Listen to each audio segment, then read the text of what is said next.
Abbiamo anche la finestra centrale, che non è così usuale in molti nuraghi. Questa è la porta che dava accesso agli spalti.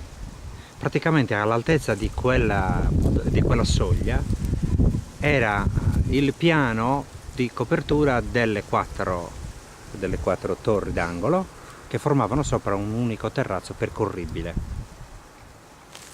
e corrisponde al pavimento della prima stanza, della prima camera.